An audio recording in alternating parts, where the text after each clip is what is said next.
좋은 치과를 찾는 유튜브 상담과 치료의 정석 박재훈 연합치과입니다. 이 환자분은 다른 쪽에서 임플란트를 다 했던 분인데 이제 불편한 문제가 많이 생겼죠. 그래서 저희 치과에 오셨는데 문제는 이게 치료가 거의 불가능할 정도로 많이 어려웠어요. 지금 보시는 것처럼 26번 임플란트도 본이 많이 녹았고 제일 밑에 있는 35번, 6번 임플란트가 찢어지고 본이 녹아서 문제가 많이 생겼습니다. 반대편도 마찬가지예요. 40번 때도 문제가 많고 10번 때에도 구치부에 문제들이 많아서 조작하기가 굉장히 불편하죠. 자, 그러면 이분을 임플란트가 잘못됐으니 처음에 임플란트가 잘못됐으니 이거를 해결해 봅시다. 그렇게 말을 하면 일단 기존 걸 제거해야겠죠.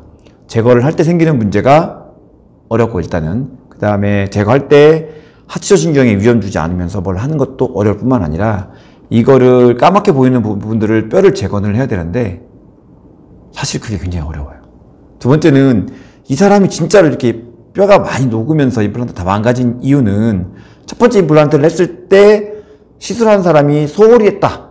물론 그것도 있지만 타고난 잇몸 자체가 워낙 약해요. 자, 이 사진을 보시면 잇몸이 있는데 이렇게 위에 핑크색 나는 부분, 빨간색 부분이 아닌 핑크색 나는 부분을 부착치은 혹은 각화치은이라고 하는데 이 부분이 거의 없어요, 이분은. 그리고 그 밑에 있는 빨갛게 보이는 힘줄이 보이죠. 당겼을 때 약간 힘줄들이 보이는데 이 힘줄들 때문에 잇몸이 점막 부분 때문에 잇몸이 많이 당겨지는 거예요.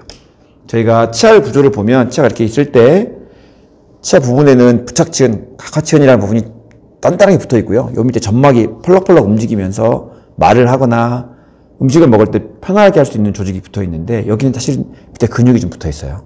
그런데 이 각화치은이 없거나 부족하거나 이를 늦게 빼서 없어진 분들은 이 움직임에 의해서 자연적으로 이 치아 면을 따라서 혹은 임플란트 면을 따라서 음식물 찌꺼기들이 파고 들어가기 때문에 잇몸이 금방 나빠져요.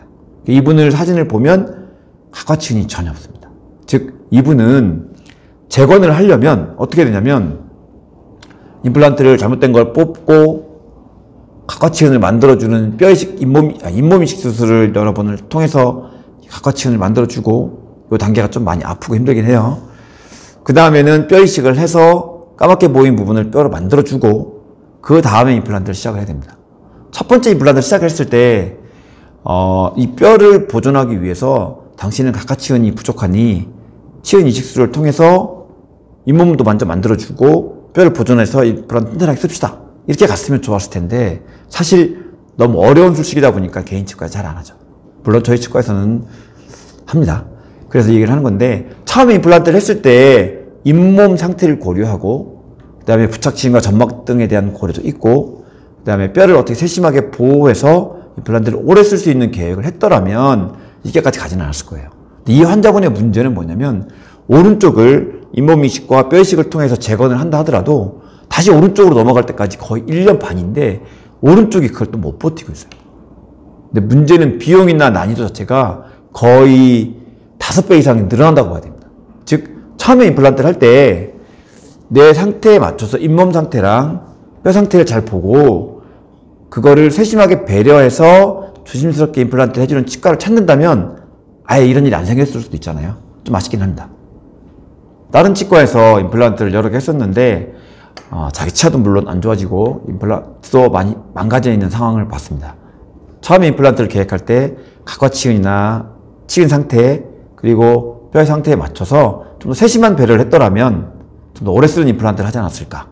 그런 오래 갈 수 있고 튼튼한 임플란트를 찾는다면 상담과 치료가 정석인 박재훈 연합치과를 찾아주십시오.